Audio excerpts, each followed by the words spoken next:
itu adalah bahwa waktu sholat isya dimulai setelah habisnya waktu sholat maghrib atau hilangnya mega merah sampai dengan pertengahan malam. Maka ini harus hati-hati. Harus hati-hati. Kalau tidak dalam keadaan darurat, kita ini jangan tidur sebelum sholat isya. Apalagi itu menjadi kebiasaan.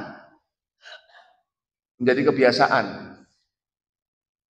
Dengan tujuan ngirit, biar nanti bangun sholat, ya jam 2, mungkin jam 3, itu sholat isya sekaligus dilanjutkan dengan sholat malam. Nggak usah diirit-irit. Ya sudah, waktunya sholat isya, setelah itu tidur, nanti bangun lagi untuk melaksanakan sholat tahajud. Assalamualaikum warahmatullahi wabarakatuh.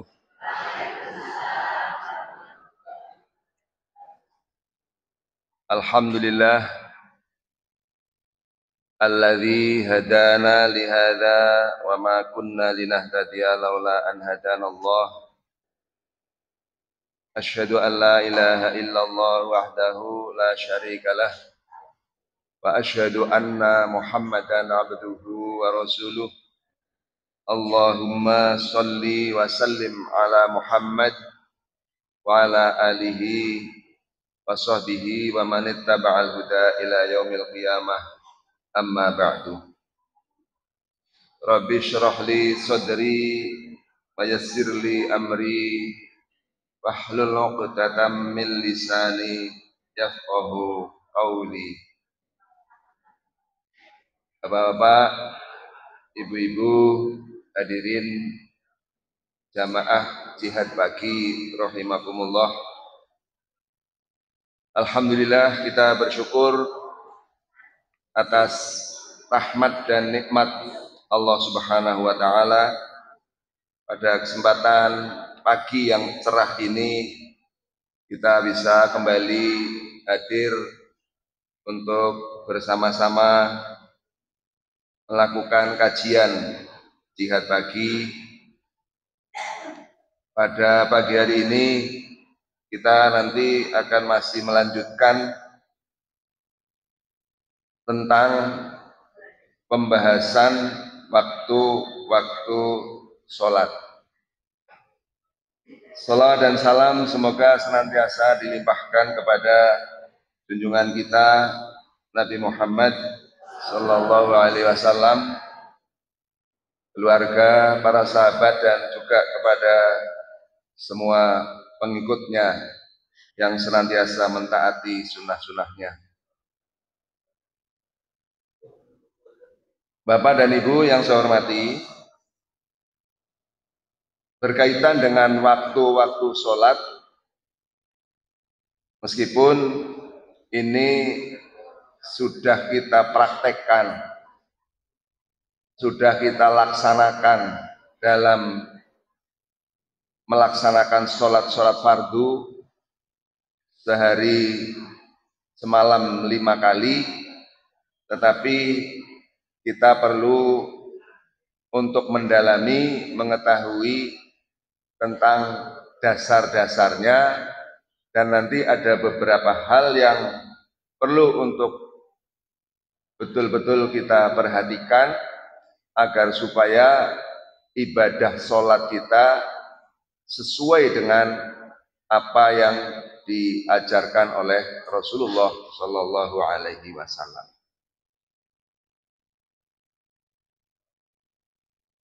Berkaitan dengan waktu-waktu sholat, kita akan memulai membahas dari waktu sholat subuh. Dalam Al-Quran maupun dalam hadis, sholat subuh itu sering disebut dengan istilah lain, yaitu yang disebut dengan sholat fajar. Misalnya saja hadis yang berkaitan dengan sholat sunnah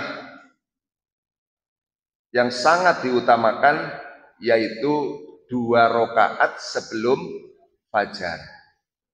Nah, yang dimaksud dengan sholat sunnah 2 rakaat sebelum fajar itu adalah sholat qobliyah subuh.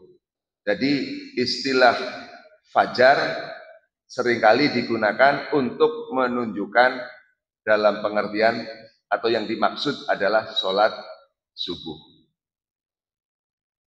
Berkaitan dengan waktu sholat subuh, di antara hadis yang menjadi dasarnya adalah dari Aisyah radhiyallahu anha, qalat laqad kana Rasulullah sallallahu alaihi wasallam yusallil fajra wa yashhadu ma'ahu nisa'um minal mu'minati mutalaffi'ati bimurutihinna thumma yarji'na ila buyutihinna ma ya'rifuhunna ahadun minal ghalasi. Artinya dari Aisyah radhiyallahu anha, ia berkata, para perempuan mukminah ikut hadir sholat fajar atau sholat subuh bersama Rasulullah Shallallahu Alaihi Wasallam dengan membalutkan pakaian-pakaian mereka atau menutupi tubuh mereka, kemudian mereka kembali ke rumah setelah selesai sholat. Tidak seorang pun mengenal mereka karena kondisi yang gelap. Dalam hadis ini terdapat beberapa kata yang ini memerlukan penjelasan agar supaya kita bisa memaknai dari hadis tersebut dengan tepat. Di situ diantaranya disebutkan kata mutalafiyat. Mutalafiyat itu artinya dalam keadaan menutupi atau membalut tubuhnya. Ini yang dilakukan oleh para mukminat, ya, itu menutupi tentu dengan pakaian. Jadi pakaian yang mereka kenakan itu adalah menutupi anggota badannya. Kemudian murut, di situ ada kata murut adalah bentuk jamak dari mirtun, ya, mirtun, yang artinya pakaian yang terbuat dari sutra atau bahan bulu. Mitrun dapat juga dimaknai satu lembar pakaian atau ridak yang luas dan lebar. Jadi ini menunjukkan bahwa ketika itu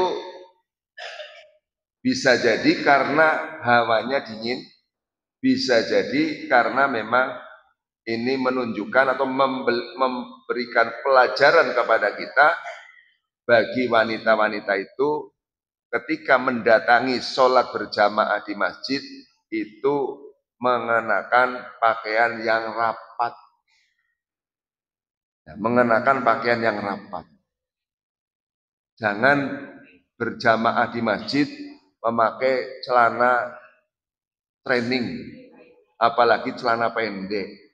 Nah, itu tidak sesuai dengan tuntunan ini. Nah, ini dicontohkan oleh wanita-wanita pada masa Rasulullah Shallallahu Alaihi Wasallam menghadiri jamaah, tetapi dengan kondisi pakaian yang tertutup. Kemudian dalam hadis itu juga disebutkan kata al-ghalas. Al-ghalas artinya ghalas itu adalah sisa-sisa malam. Yang menunjukkan bahwa suasana ketika melaksanakan sholat subuh itu masih gelap, belum terang benderang, jadi masih gelap. Itu disebut dengan ghalas. Nah, Bapak Ibu sekalian, dalam hadis ini terdapat beberapa pelajaran penting, yaitu pertama bahwa hadis ini oleh para ulama dijadikan sebagai dasar hukum tentang menyegerakan pelaksanaan sholat subuh. Maksudnya begitu sholat subuh masuk waktunya, itu jangan ditunda-tunda menunggu matahari menjelang terbit. Itu yang pertama. Meskipun ada sebagian ulama seperti misalnya Imam Abu Hanifah itu menjelaskan bahwa waktu yang utama untuk melaksanakan sholat subuh itu ketika sudah agak terang sedikit. Itu menurut Imam Abu Hanifah.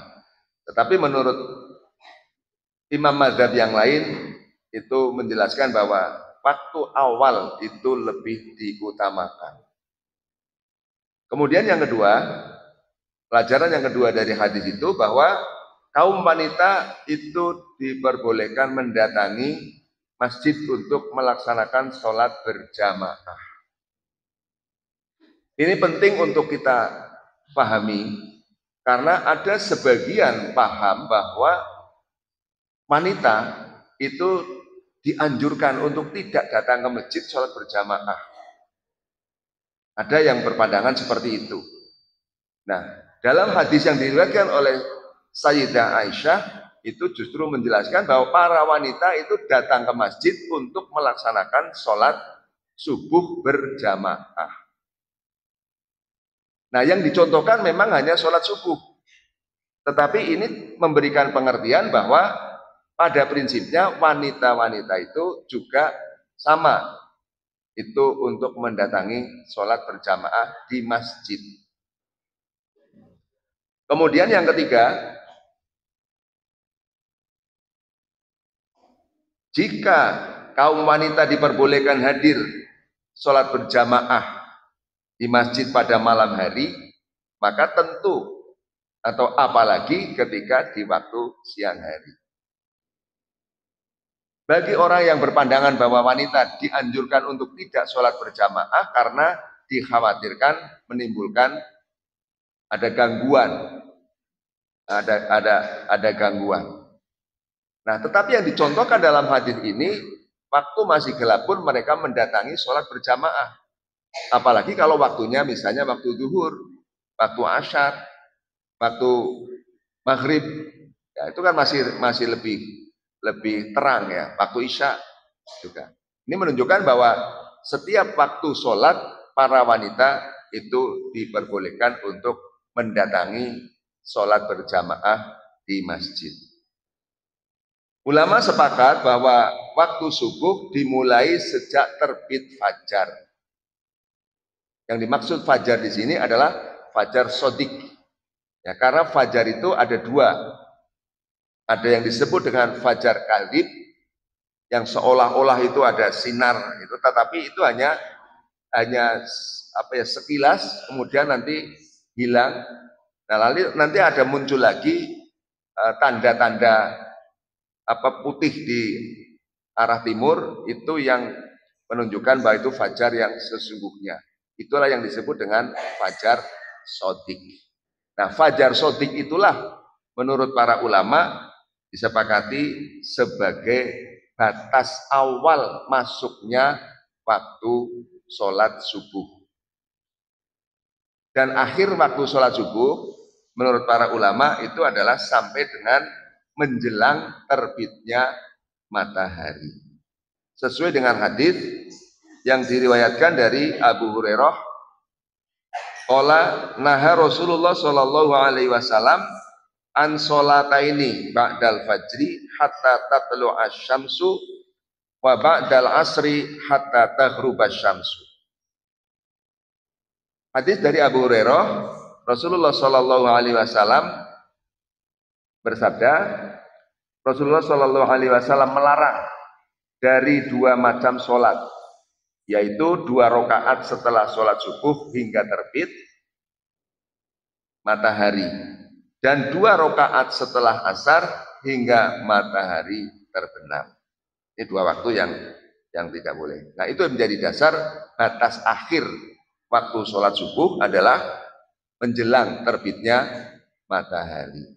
Tidak sampai matahari terbit. Jadi sebelum terbit itu hendaknya sudah diakhiri waktu untuk melaksanakan sholat subuh. Nah, kemudian yang berkaitan dengan waktu yang utama, Di sini ada perbedaan pendapat. Secara garis besar ada yang mengatakan, misalnya ulama Hanafiyah, bahwa waktu yang utama untuk melaksanakan sholat subuh itu adalah apabila fajar telah terang, yang disebut dengan isfar. Isfar itu artinya sudah terang. Kalau dalam hadis tadi kan disebut dengan gholas. Gholas itu artinya masih gelap. Nah, sedangkan menurut sebagian besar ulama atau mayoritas ulama, bahwa waktu yang utama adalah ketika masih agak gelap, tidak nunggu terang. Artinya bahwa yang utama itu adalah di awal waktu subuh, yaitu setelah fajar shodiq terbit, itu segera mendirikan sholat subuh.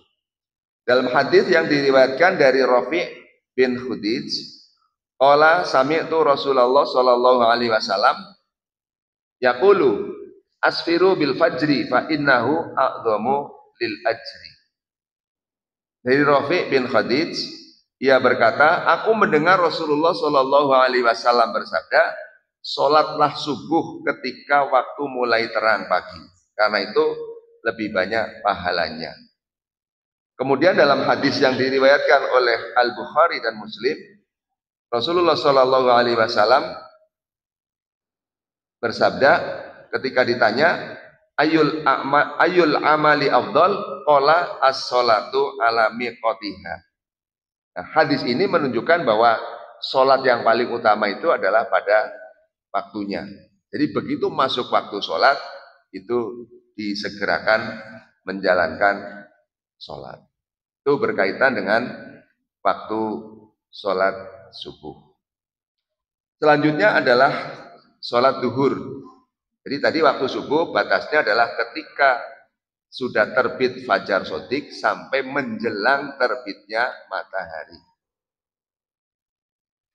Kemudian waktu duhur dalam hadis yang diriwayatkan dari Jabir bin Abdullah dijelaskan, qala karena Nabi sallallahu alaihi wasallam yusolli dhuhra bil hajirati wal asra wasyamsu naqiyatun wal maghriba idza wajabat wal isya ahyanan wa ahyanan idza ra'ahum istama'u ajala wa idza ra'ahum abda'u akhara wasubhu kana nabiyyu sallallahu alaihi wasallam yusolliha bi kholasin. Dari Jabir bin Abdullah radhiyallahu anhu, ia berkata, Rasulullah Shallallahu alaihi wasallam pernah sholat duhur di siang hari yang sangat menyengat, panas. Sholat asar ketika matahari masih putih bersih. Sholat maghrib ketika matahari sudah terbenam. Dan sholat isya terkadang begini dan terkadang begitu. Nanti ada penjelasannya yang dimaksud begini dan begitu. Maka beliau menyegerakan dan beliau ketika melihat mereka itu terlambat, mereka itu maksudnya para jamaah, para sahabat terlambat, maka beliau menunda. Adapun sholat subuh, maka beliau melakukannya ketika hari masih gelap. Di dalam hadis ini menjelaskan juga waktu-waktu sholat yang 5, baik itu zuhur, asar, maghrib, isya maupun juga subuh. Nah, dalam hadis ini yang berkaitan dengan waktu sholat zuhur itu dijelaskan bahwa keutamaan waktu sholat zuhur, waktu sholat zuhur itu dimulai ketika matahari telah condong dari pertengahan. Jadi sudah zawal ya, sudah tergelincir. Karena ketika matahari pas di tengah-tengah, itu termasuk waktu yang dilarang untuk menjalankan sholat. Nah, waktu sholat duhur dimulai ketika matahari sudah bergeser ke arah barat. Itu waktu yang dimintakan untuk melaksanakan sholat zuhur. Kemudian sholat asar dikerjakan ketika matahari masih bersinar putih, tidak bercampur warna kuning senja. Jadi kalau matahari itu akan terbenam, nanti secara rinci kita sebutkan dasarnya, itu tidak dilakukan oleh Nabi. Tapi Nabi melakukannya ketika sinar matahari itu masih putih. Maksudnya Nabi itu tidak menunda-nunda waktu sholat asar mendekati maghrib.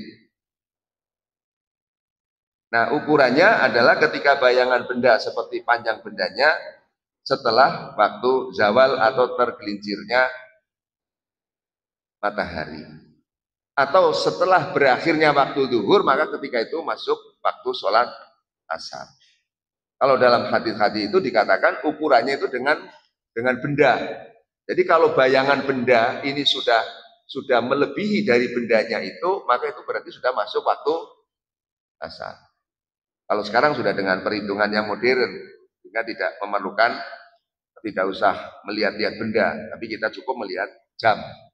Bahkan di HP itu juga sudah bisa melihat waktu sholat dengan tepat, berdasarkan perhitungan-perhitungan secara ilmiah.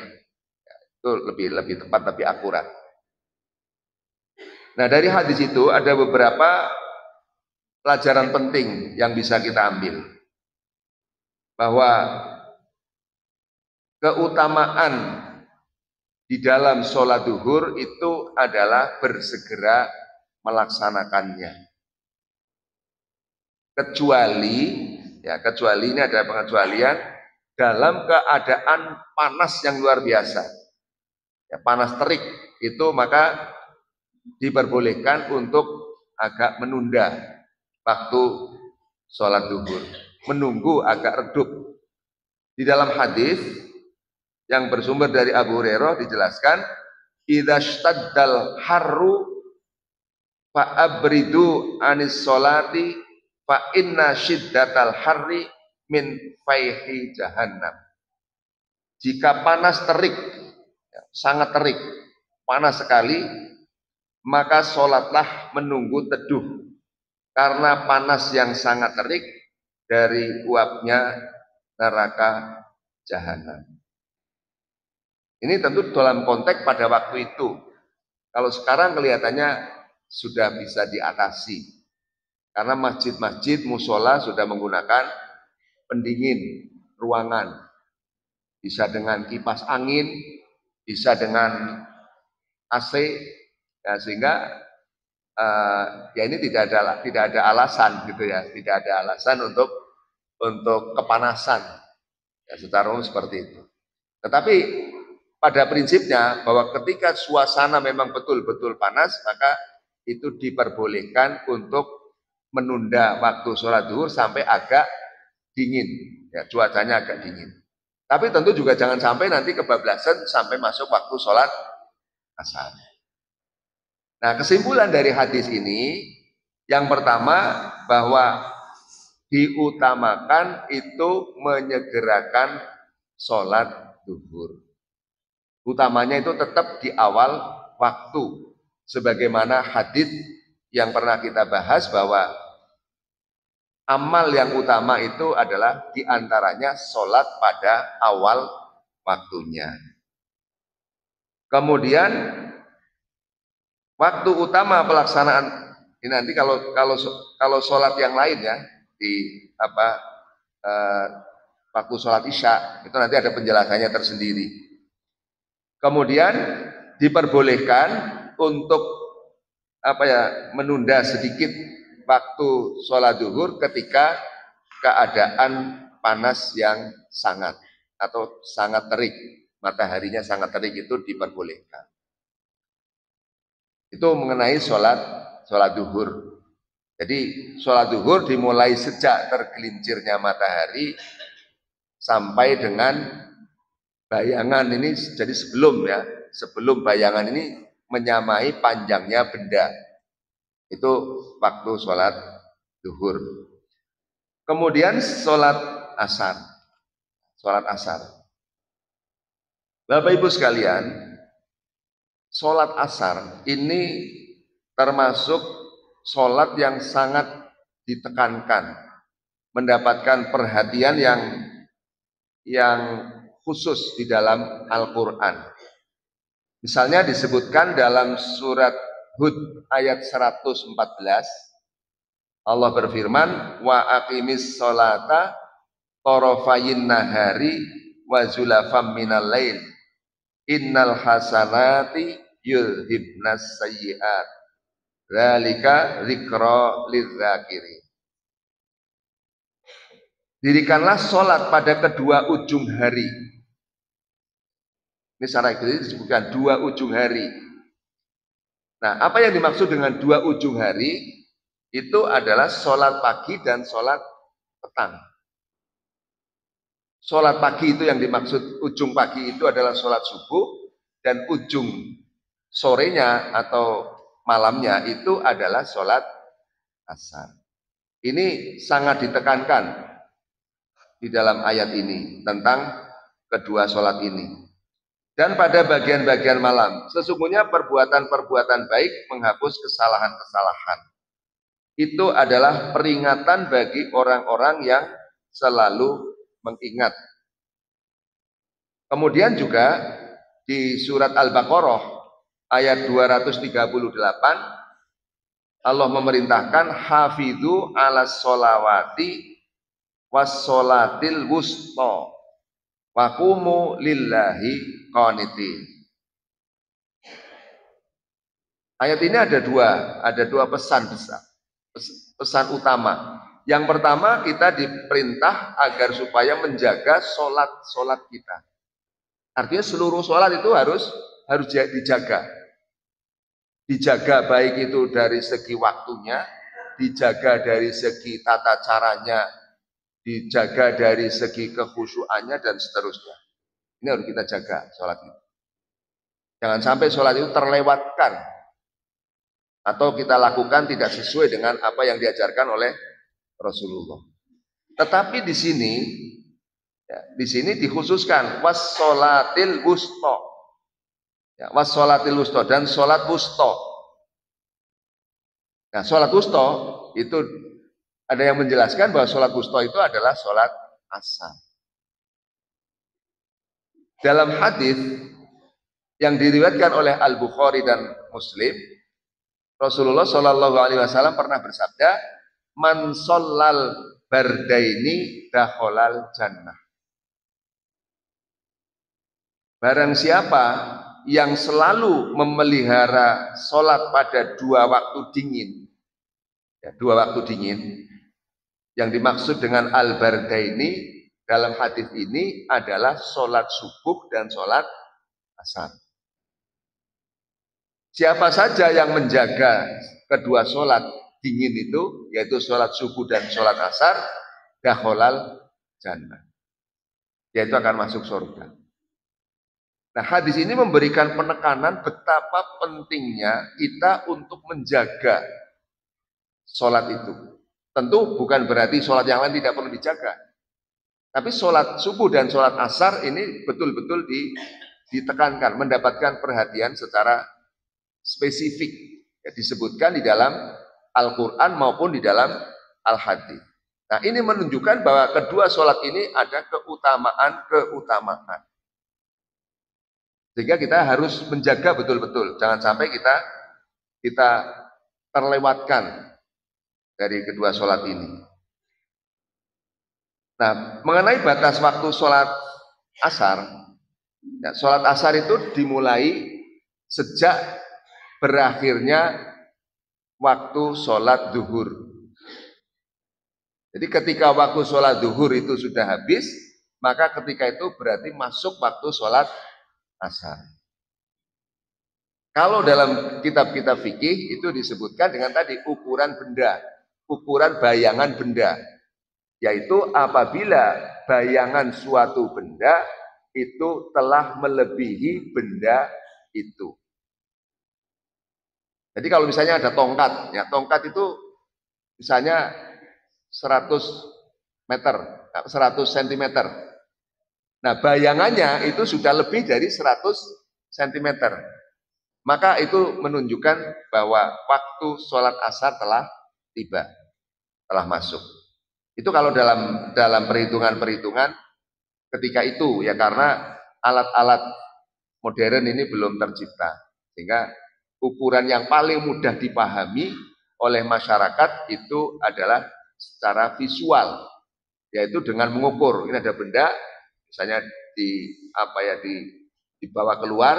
Nah, kalau ini sudah melebihi, bayangannya melebihi benda itu, ini berarti sudah masuk waktu sholat asar.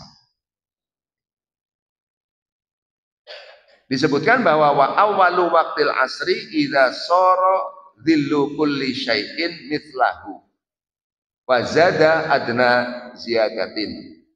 Waktu awal sholat asar adalah ketika bayangan setiap benda sama panjangnya dengan bendanya dan bayangannya bertambah sedikit saja dari bendanya. Jadi tambahnya itu tidak ada ukurannya. Ini tambahnya berapa sentimeter, nggak ada. Asal bayangan itu sudah lebih panjang, itu sudah masuk waktu sholat asar. Kemudian di dalam salah satu hadis Nabi Shallallahu Alaihi Wasallam menjelaskan, ini nanti berkaitan dengan berakhirnya waktu sholat asar. Man adroka rokatan minal asri qabla an taghruba syamsu faqad adrokal asro. Jadi ini menunjukkan nanti batas waktu sholat asar itu kapan. Bahwa barang siapa yang mendapati satu rakaat sholat asar sebelum matahari tenggelam, maka ia telah mendapatkan sholat asar. Jadi batasnya ini sebenarnya menjelang tenggelamnya matahari. Tapi dalam keadaan darurat, ini nanti para ulama menyebutnya waktu darurat. Ya, waktu darurat. Sebagaimana waktu subuh, yaitu ketika sudah menjelang terbit matahari, itu disebut dengan waktu darurat. Jadi kalau waktu yang normalnya, waktu ikhtiarnya, itu tentu sebelum itu, ya, masih sebelum matahari menguning.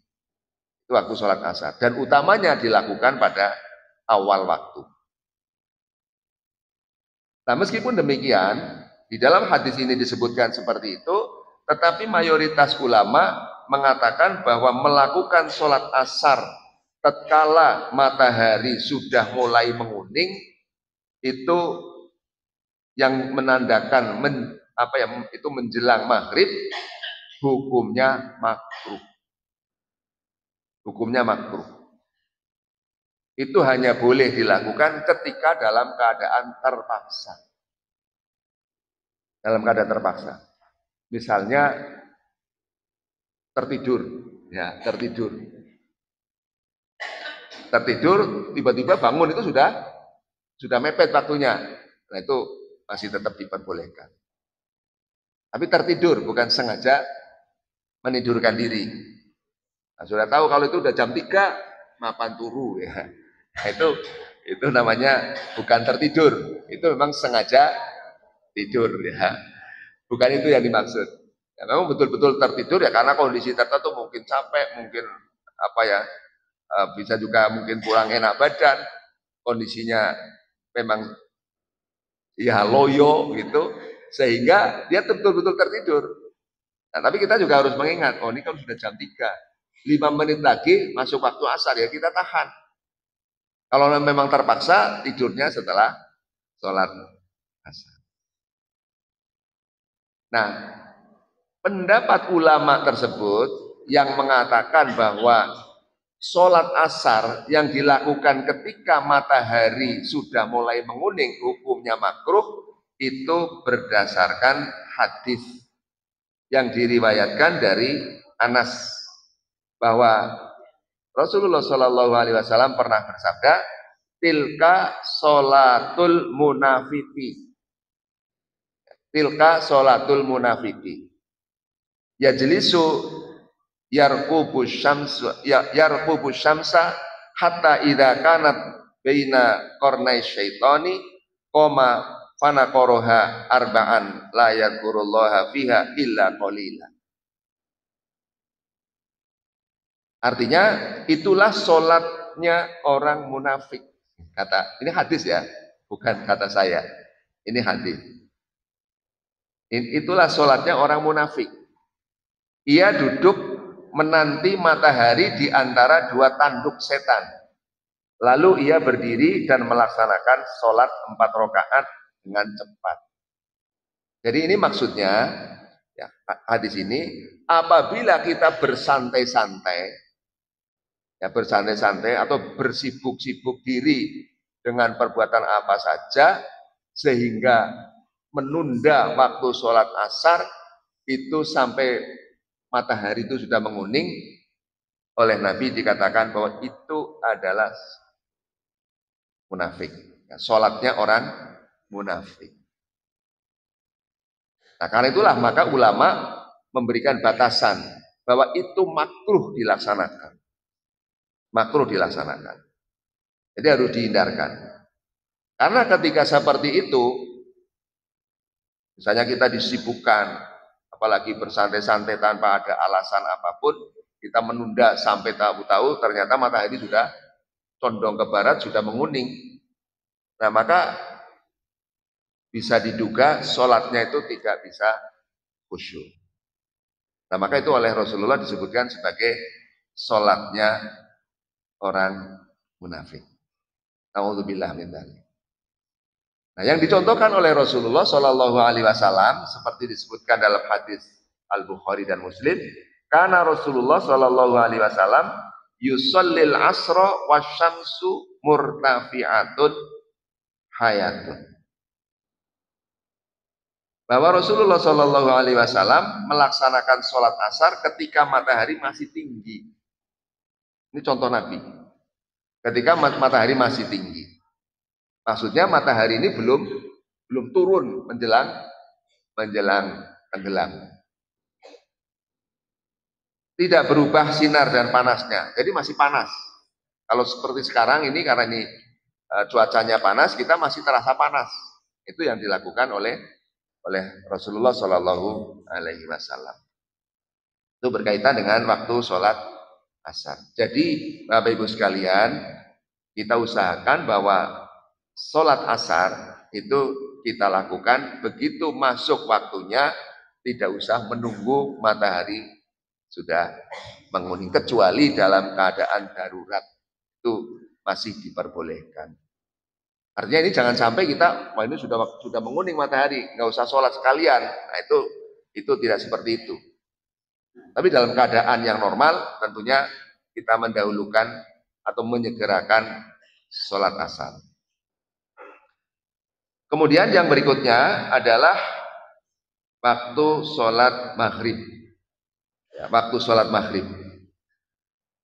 Sholat maghrib itu dimulai sejak matahari terbenam hingga hilangnya mega merah di langit, ya. Itu waktu sholat maghrib. Dan sholat maghrib ini itu dianjurkan agar supaya dilaksanakan segera.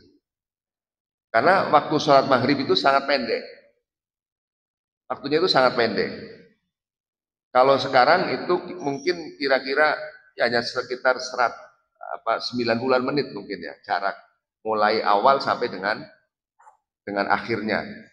Karena waktu sholat maghrib sekarang mungkin dimulai pukul 5.45-an ya sekitar itu, sampai dengan pukul 6.51 kalau nggak salah. Jadi nggak sampai 90 menit ya, kurang lebih 90 menit. Nah oleh karena itulah maka ini sangat dianjurkan agar supaya sholat ini segera dilaksanakan. Begitu maghrib ya kita langsung menyelenggarakan sholat. Nah di dalam hadis dijelaskan, waktu sholatil maghribi idza ghabatis syamsu malam yasbutis syafaq. Artinya waktu sholat maghrib dimulai sejak matahari terbenam selama mega merah belum hilang. Jadi kalau kita sholat maghrib, misalnya nanti kita melihat di arah barat itu ada mega yang berwarna berwarna merah, ya kemerah-merahan itu masih ada, dan itu masih batas waktu sholat maghrib. Tetapi nanti begitu pega merah hilang, itu adalah tanda mulainya waktu sholat isya. Maka kita harus jangan sampai menabrak itu, jangan sampai menabrak waktu sholat isya. Itu sudah kita kerjakan. Bapak Ibu yang saya hormati, berkaitan dengan perintah, ya perintah Nabi itu untuk menyegerakan atau menjalankan sholat maghrib di awal waktu, disebutkan dalam salah satu hadis bahwa Nabi Shallallahu Alaihi Wasallam bersabda, la tazalu ummati bi khairin, au qala alal fitrati malam yuakhirul maghriba ila antashbikan nujum. Umatku akan senantiasa dalam keadaan baik atau dalam kebaikan atau dalam keadaan fitrahnya selama mereka tidak mengakhirkan waktu sholat maghrib hingga munculnya bintang di langit. Nah, ini menjadi dalil, menjadi dasar bahwa waktu sholat maghrib itu hendaknya disegerakan. Karena hadis ini memberikan penjelasan bahwa orang yang menyegerakan sholat maghrib itu selalu dalam keadaan baik. La tazalu ummati bi khairin. Jadi kalau kita ingin mendapatkan kebaikan-kebaikan itu, hendaknya melaksanakan sholat maghrib di awal waktu. Jangan menunda-nunda. Apalagi tadi waktunya itu sangat pendek. Kemudian yang terakhir adalah waktu sholat isya.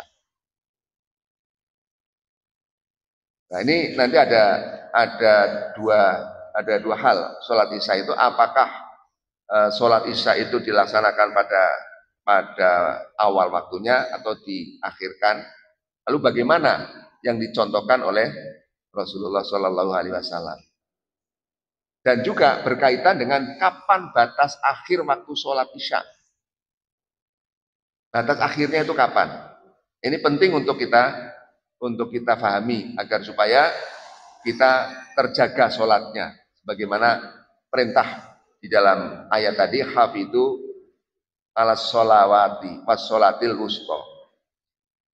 Dalam hadis dijelaskan, an Abdullah bin Abbas radhiyallahu anhuma qala ataman nabiyyu sallallahu alaihi wasallam bil isya'i fa kharaja Umar fa qala as-salatu ya Rasulullah raqadan nisa'u was-sibyan fa kharaja wa ra'suhu yaqturu yaqulu laula an asyqa ala ummati au ala nasi la amartuhum bi hadhihi sholati hadhihi sa. Hadis bersumber dari Abdullah bin Abbas berkata bahwa Nabi Shallallahu Alaihi Wasallam pernah menunda sholat isya, hingga larut malam, di mana kaum wanita dan anak-anak ketika itu telah tidur. Lalu beliau keluar dalam keadaan rambut beliau basah, meneteskan air sambil bersabda, kalau bukan aku khawatir memberatkan umatku atau memberatkan manusia, tentu aku akan menyuruh mereka melakukan sholat isya pada waktu ini. Ini waktu isya yang pernah dilakukan oleh Nabi itu tidak di awal waktu, tapi ditunda sampai dengan larut malam. Waktu sholat isya itu berakhir saat tengah malam. Berdasarkan sabda Nabi Shallallahu Alaihi Wasallam, wa waktu sholatil isya'i ila nisfil laili al ausati. Ini yang harus kita pahami. Kita banyak memahami bahwa waktu sholat isya itu sampai menjelang waktu subuh. Nah, di dalam hadis ini Nabi memang pernah, tapi tidak sampai menjelang subuh. mengakhirkannya itu sampai malam. Ya, sampai malam. Nah, di dalam hadis ini disebutkan nisfil laili, sampai pertengahan malam. Nah, pertengahan malam itu jam berapa? Ya, kita mungkin bisa ngukur dengan mudah. Kalau misalnya mulai malam itu katakan kita bulatkan ya, mulai malam itu jam 6. Jam 6 itu jam masuk malam, kemudian berakhirnya malam itu jam 6 pagi. Berarti ini ada 12 jam. Nah, maka tengah malam itu ya kira-kira jam 12 malam. Itu waktu batas waktu sholat Isya.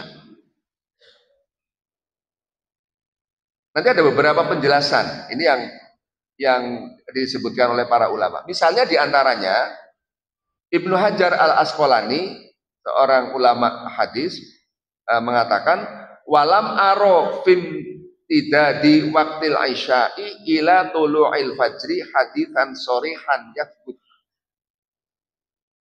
Itu penjelasan dari Ibnu Hajar al-Asqalani. Jadi berkaitan dengan memanjangkan waktu, ya, memanjangkan waktu Isya sampai terbit fajar, kata Ibnu Hajar, saya belum mengetahui ada hadis yang tegas dan solid. Artinya apa? Memanjangkan waktu sholat Isya sampai dengan menjelang subuh itu menurut beliau itu tidak jelas dasarnya atau tidak ada dasarnya. Yang jelas itu adalah bahwa waktu sholat Isya dimulai setelah habisnya waktu sholat maghrib atau hilangnya mega merah sampai dengan pertengahan malam. Maka ini harus hati-hati.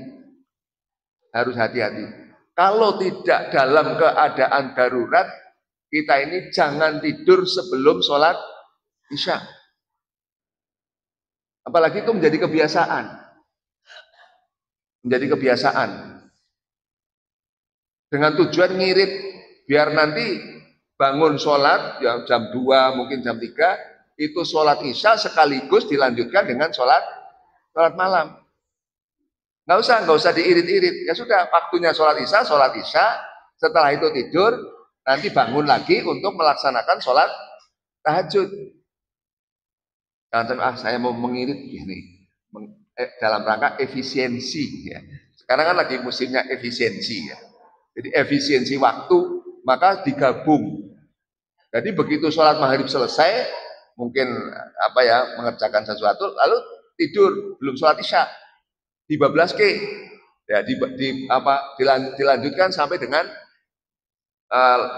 mungkin menjelang fajar ya, jam 3 atau mungkin jam 3:30, nanti sholat Isya dilanjutkan dengan sholat tahajud. Nah, itu adalah cara-cara yang tidak sesuai dengan apa yang dituntunkan oleh Rasulullah Shallallahu Alaihi Wasallam. Kalaupun itu mungkin pernah dilakukan, ya tidak perlu diulang-ulang lakukan cara-cara seperti itu. Jadi intinya, Bapak Ibu sekalian, bahwa sholat Isya itu memang itu bisa ditunda, tetapi jangan sampai melewati tengah malam. Di dalam hadis yang lain dijelaskan, karena Rasulullah Shallallahu Alaihi Wasallam yuakhirul isya'a ila thuluthil laili wa yakrahun nauma qablaha wal haditha ba'daha. Nah, ini bahwa Rasulullah Shallallahu Alaihi Wasallam mengakhirkan sholat Isya sampai sepertiga malam. Beliau membenci tidur sebelum sholat Isya dan juga ngobrol setelah sholat Isya. Jadi ada dua amal yang tidak disukai oleh Rasulullah, yaitu tidur sebelum sholat Isya atau ngobrol. Ya, ngobrol. Kalau pengajian ya boleh, pengajian kan bukan ngobrol. Ya. Pengajian kan nggak ngobrol ya, itu maka boleh. Jadi pengajian setelah Isya boleh nggak? Boleh. Yang tidak boleh, tidak disukai itu adalah berbincang-bincang, berbicara yang tidak ada gunanya. Walaupun kadang-kadang ada ya mungkin sambil kelihatannya sudah gelap, tapi dia masih melihat HP, ya masih melihat HP. Nah itu termasuk. Nah ini saya kan nggak bincang, ini ngomongnya dengan HP. Cuma apa ya? Cuma ini bukan nggak ngomong dengan kata-kata, sama. Itu termasuk perbuatan yang dibenci oleh Nabi. Nah, ini memberikan pelajaran bahwa begitu waktu sholat Isya, ya, jangan sampai kita tidur dengan apalagi dengan sengaja ya. Tidur dengan sengaja, oh nanti aja sholatnya ditunda. Ataupun nanti setelah sholat Isya kita gunakan untuk ngobrol. Itu dua hal yang mestinya harus kita hindarkan. Bapak Ibu yang saya hormati, itulah waktu-waktu sholat. Maka kita ya, di dalam upaya untuk menjaga sholat kita dari segi waktu ini hendaknya kita memperhatikan ketentuan-ketentuan waktu sholat yang diajarkan oleh Rasulullah Shallallahu Alaihi Wasallam. Mungkin kajian pada pagi hari ini cukup. Insya Allah nanti kita akan melanjutkan masih berkaitan dengan waktu sholat dan berkaitan hal-hal yang berhubungan dengan sholat. Mari kita tutup dengan membaca kafaratul majlis. Subhanakallahumma wa bihamdika asyhadu an la ilaha illa anta astaghfiruka wa atubu ilaik. Nasrun minallah wa fathun qarib wa basyiril mu'minin. Assalamualaikum warahmatullahi wabarakatuh.